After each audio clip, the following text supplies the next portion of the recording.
Praise the Lord. This is the day that the Lord has made.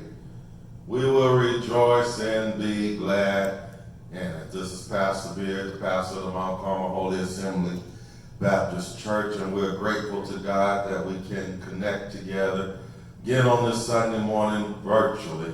So wherever you are, come on, let's praise God together. This is the day that the Lord has made. We will rejoice. Come on in your living room. Come on in your bedroom. We will rejoice and be glad in it. Just turn, look at yourself and say, hallelujah, hallelujah, hallelujah. Amen. Our call to worship, the 100 number of Psalms. Make a joyful noise unto the Lord, all ye lands. Serve the Lord with gladness. Come before his presence with singing. Know ye that the Lord, he is God. It is he that has made us and not we ourselves. We are his people and the sheep of his pasture. Enter into his gates with thanksgiving and into his courts with praise.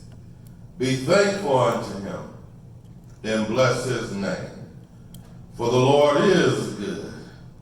His mercy is everlasting, and his truth endure to all generations. Shall we pray? Father God, we just come by to say thank you, God. Thank you for another opportunity. Thank you for another chance right now. God, you kept us all week long and brought us to the house of prayer virtually one more time. And we just say thank you. Pray for all that's sick and afflicted right now. We pray for those in a bereaved state right now, God. We pray for the entire world. Pray for the President of the United States and our governors and our mayors, God. God, we just ask you to have your way, God. We pray for every pastor, every preacher, every church, every teacher of your word. We just give you all the praise, all the glory, and all the honor. In Jesus' name, amen. Amen. We thank God that we had a chance to connect with some of the members on this past weekend on our Zoom check-in with the pastor on our Zoom. We had a grand time. We know last week with our family day weekend, we would have usually had our picnic on last week, but we had a chance to see each other. Some of us hadn't seen each other for quite a while, so we had a chance to see each other on our Zoom call, so we thank God for that. Now at this time, we're going to receive our offering.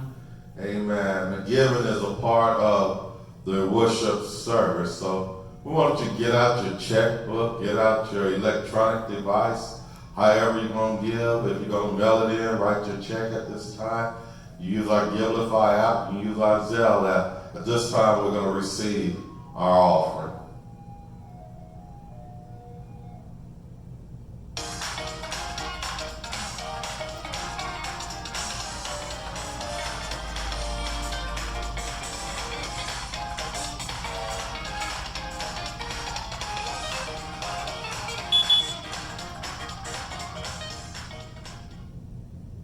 Amen. Amen. Shall we pray? Father God, we thank you for the gifts and the givers. We ask you to bless those that had a desire to give and had it not. Then we ask you to bless those who had it and wouldn't give it. Use it for the purpose that we receive. These blessings we ask in Jesus' name. Amen. Amen. At this time, we're going to hear from our music ministry. We want you to join in with them. Stand up if you feel like, sing a song along with them at this time. Amen. Our music ministry is coming. Lord,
Praise God for the music ministry. Shall we pray? It's me again, Lord. It's me again, Lord. Asking for your permission to preach your word yet another time. Guide me, O thou great Jehovah, pilgrim through this barren land. I am weak, but thou art mighty. Hold me with thy powerful hand. Now, Lord, if I'm too high, bring me down. Lord, if I'm too low, lift me up. Father, if I'm standing in the way, move me, that you receive all the praise, all the glory, and all the honor. We do say, let the words of our mouth and the meditation of our heart be acceptable in thy sight. O Lord, my strength and my redeemer. All the saints of God said, amen. Amen. We call your attention today to the Gospel of Mark. The Gospel of Mark, the 10th chapter, verses 17 through 22. Mark, the 10th chapter, verses 17 through 22. Reading from the King James Version, you find these words recorded. And when he was gone forth into the way, there came one running and kneeled to him and asked him, Good master, what shall I do that I may inherit eternal life? And Jesus said unto him, Why callest thou me good? There is none good but one, that is God. Thou knowest the commandments. Do not commit adultery. Do not kill. Do not steal. Do not bear false witness. Defraud not. Honor thy father and mother.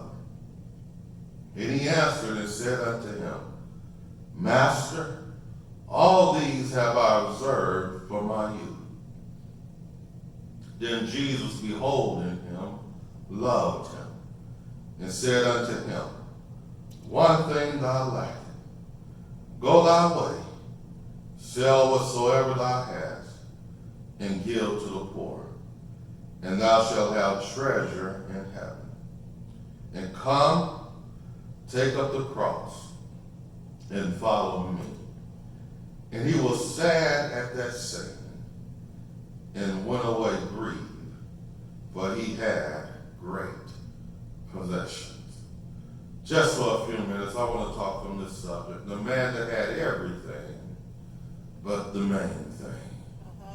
Man that had everything but the main thing. If we could have walked with Jesus, we would have had many wonderful experiences. We would have seen Jesus do many wonderful things. We'd have saw him heal the sick, making the lame to walk, the dumb to talk. We would have saw him giving sight to the blind. But in our text, we'll see a young man running up to Jesus and kneeling down and asking him a question. Good master, what shall I do that I may inherit eternal life? What he really wanted to know is, what must I do to make sure I go to heaven when I die? Now, this is a good question. We all need to know the answer to this question. But Jesus looked down in the soul of this young man and saw what the world could not see. The world saw him as rich. The world saw him as young. The world saw him as powerful. But Jesus saw a hunger in his heart. This man had so much, but he was not satisfied. He longed for the joy. He longed for peace that the world could not give him. And my brothers and sisters, did you not know that the world is full of people just like this? Some are rich, some are poor, but they're all running around all over the world looking for something, looking for some new thrill. But deep down on the inside, there's a void in their life. Y'all gonna pray with me here? And they soon lose their desire for the pleasure of sin and of the world, leaving them empty-hearted, all because they're looking for satisfaction in all the wrong places. That's why some people turn to alcohol. That's why some people are addicted to drugs, because they're looking for something that will satisfy them. Well, Jesus asked this young man a question. He said, Why callest thou me good? There's none good but one, that is God. You see, Jesus wanted to adjust this man's thinking. All men are sinners, and only God is perfectly good. And Jesus was not a sinner, as the young man knew. He was perfect goodness. He was God in the flesh. Jesus wanted the young man to know that he was God, and that he alone could give eternal life. Now Jesus tells the man that he must keep the commandments. But notice that he mentions the commandments that has to deal with our relationship with others. Do not commit adultery. Do not kill. Do not steal. Do not bear false witness. Defraud not. Honor thy father and mother.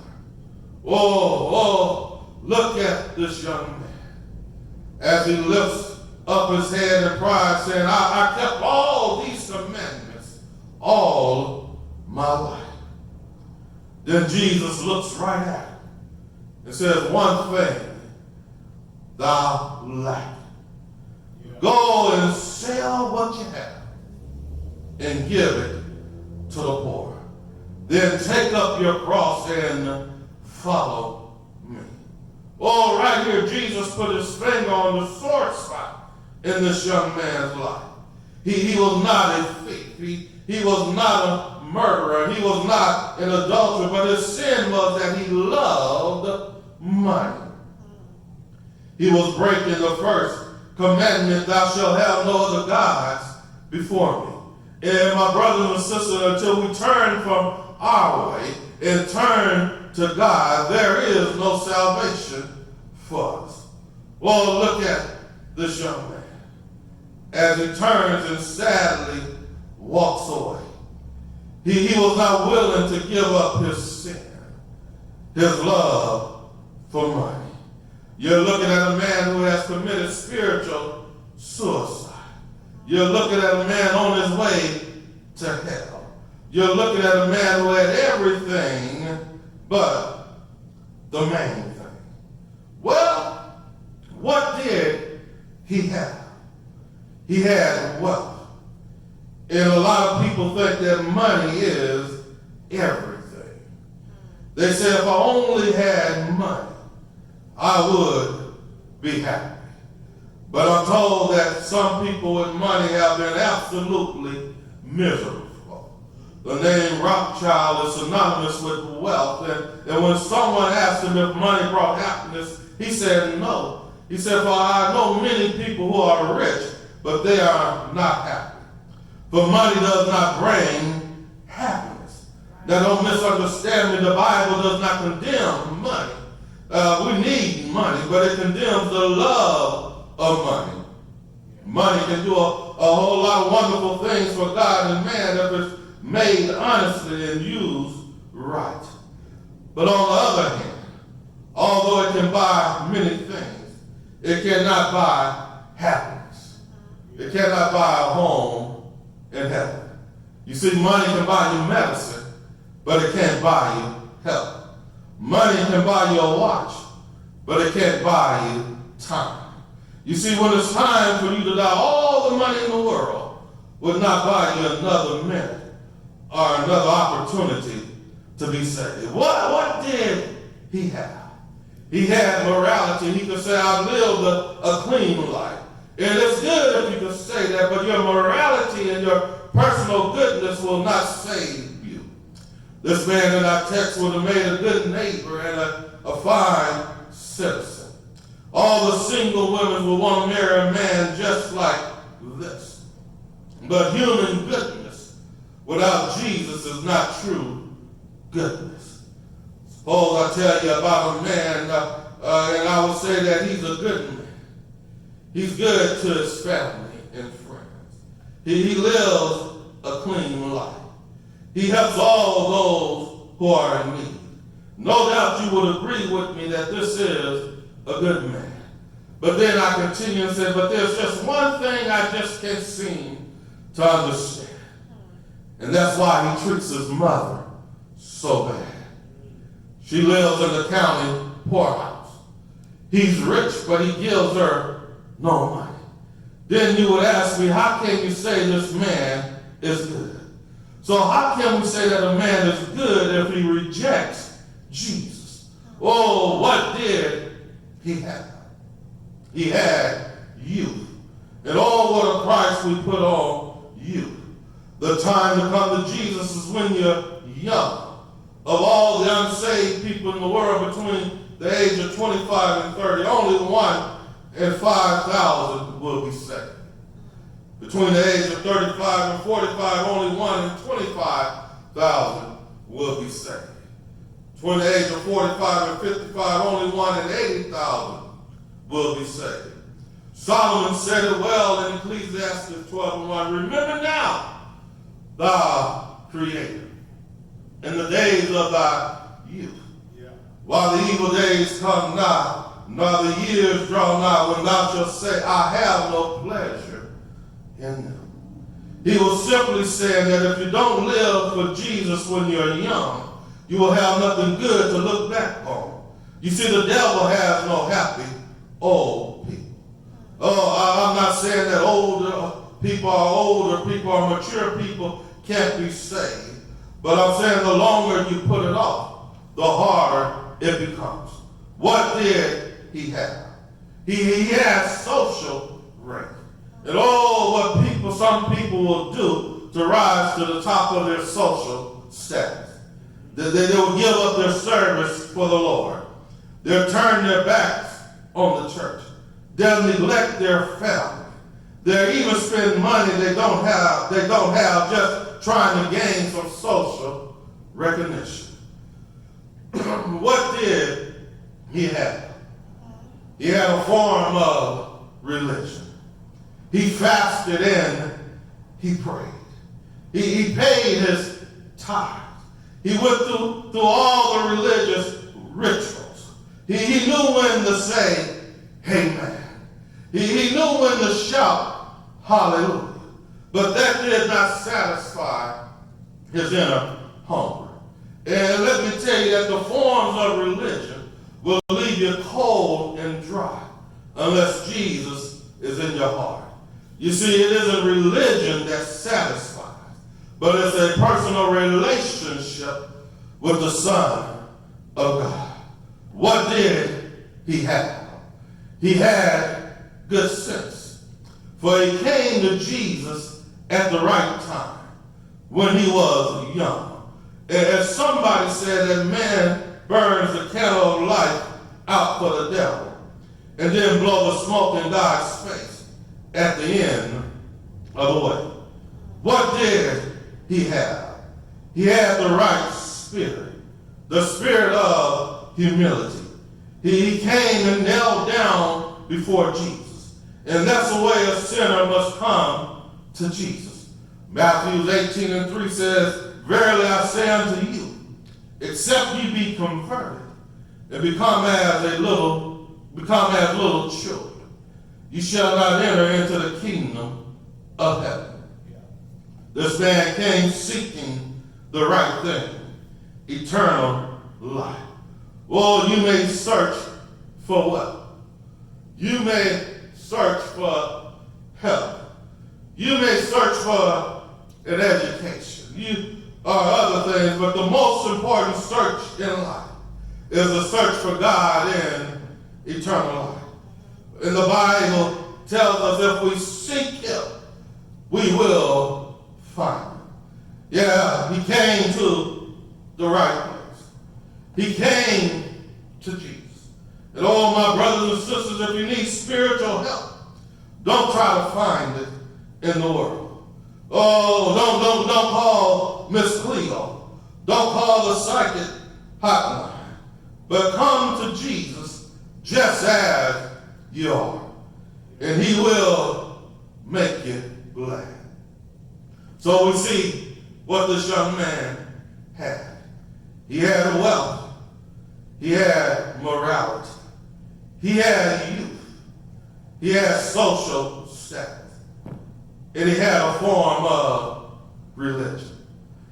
But Jesus said, one thing thou lackest. You see, you may have everything that the world can offer you. But if you don't have Jesus, you don't have nothing. For I hear the Bible saying, for what shall it profit a man if he shall gain the whole world and lose his own soul? Well, what was he offered? he was offered a Savior.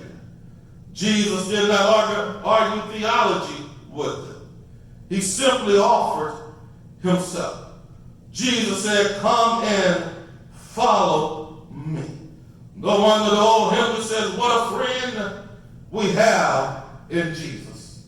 All our sins and griefs to bear. What a privilege it is to carry everything to God in prayer. Stop by to tell you that Jesus is the solution for every problem. Jesus is the answer for every question. He is the satisfaction for every soul. Yes, Jesus is the best friend you can ever have.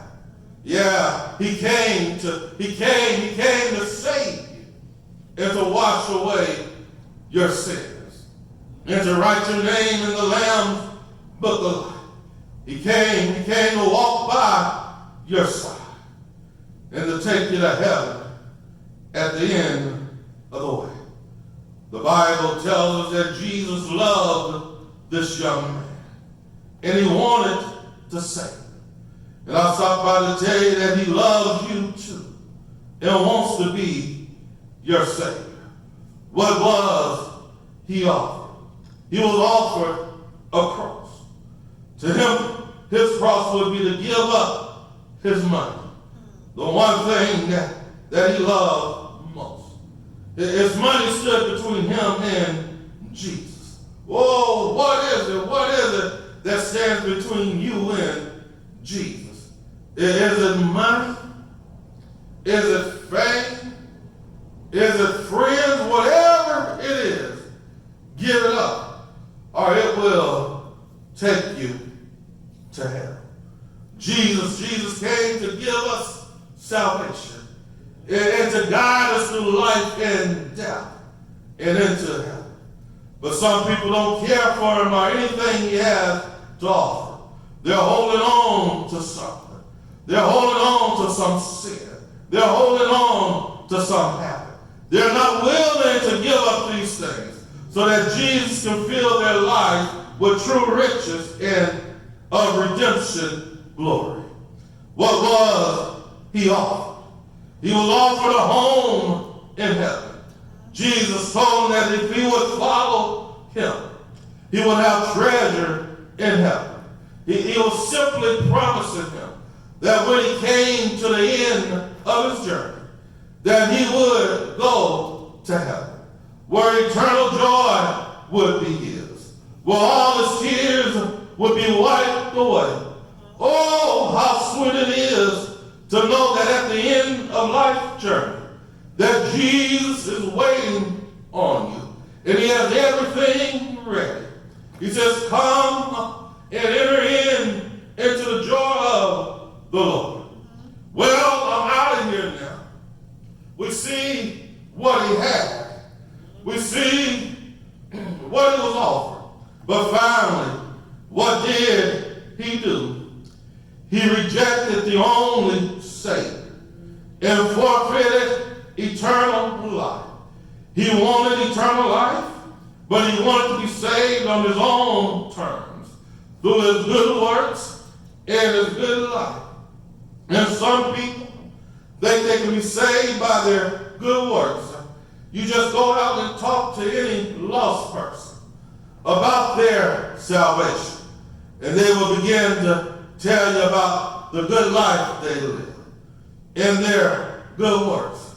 But no one can be saved by these things. Salvation is of the Lord, not of ourselves. You see, there are two kinds of religion. One is spelled D-O, do, which tells you what all you must do to merit salvation and eternal life. But the Christian religion is spelled D-O-N-E, done, which tells that Jesus has done everything necessary for us to be saved. The old hymn just put it like this: Jesus paid it all, and all to him I owe. Sin had left the crimson crimson stain. He washed, anybody know he washed it white as snow. Yes, look at this young man as he turns and sadly walks away from Jesus. It's all over for him. His decision was made. His destiny was sealed. He decided for hell instead of heaven. He walks away in sorrow. He had made an awful mistake. He's on his way to hell. But I stopped by to tell you today that you don't have to make the same mistake. Just take it from me. I came to Jesus just as I was. I was weary, I was wounded, and I was sad. But I found in him a sweet resting place. And he has made me glad. Is there anybody listening to me that the Lord made you glad? Say yes. Yes, he will. Yes, he will. He'll pick you up. He'll turn you around. He'll place your feet on solid ground. Won't he do it? I said, won't he do it? He'll walk with you. He'll talk with you. He'll tell you that you're his own. And the joy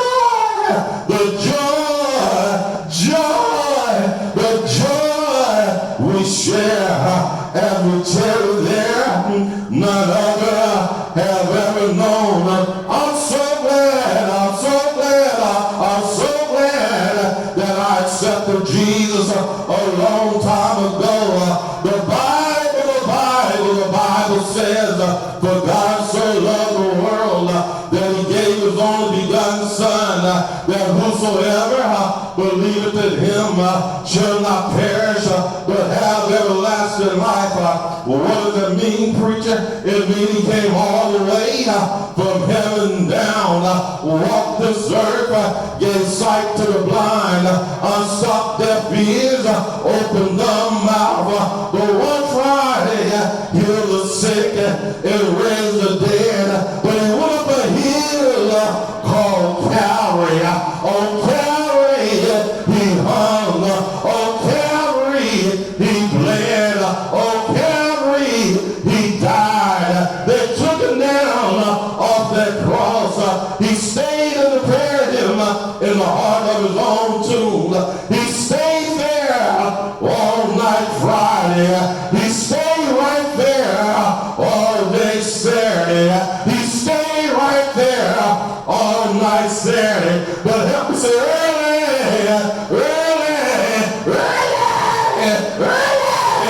Sunday morning, he got up.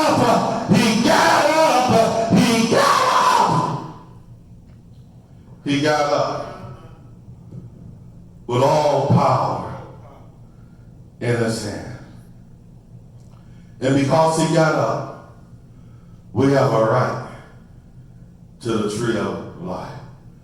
Some glad morning, when this life is over, I'll fly away. I'm going where Jesus is. Going where the streets are paved with gold. Going where every day will be Sunday. No more drive-by, no more killing, no more misunderstanding. Every day will be Sunday. May God bless you and may God keep you is our prayer. This time we're going to extend the privilege of the church. There may be somebody listening today that has never accepted Jesus as your Lord and Savior. And yes, you can be saved right now, right where you are. You don't have to be in the building to be saved. He can save you in your living room. He can save you in your bedroom. He can save you walking down the street. The Bible says, thou shalt confess with thy mouth the Lord Jesus, and believe in thy heart that God has raised him from the dead, thou shalt be saved. So we offer you Jesus. And if you need help, give us a call at 323-754-9068. Leave us a message and somebody will get back to you. But once you accept Jesus, find your Bible-believing, Bible-teaching church. And if you live in the Los Angeles area, there is a church somewhere by you. Amen. We want you in the family of God. Amen and amen and amen. To the Mount Carmelite members and to our guests, thank you for your financial support. Thank you for what you have done. Thank you for what you're going to continue to do. We love you with the love of Jesus Christ. Lady Alexis and I love you, and there's nothing you can do about it. May God bless you continuously is our prayer. May He go before you to lead you. May He go beside you to protect you. May He go behind you to encourage you. May He go above you to cover you. May He go beneath you to sustain you. May He go in you to fill you with this power, that your life may bring glory and honor to His name. And all the saints of God said, amen, amen.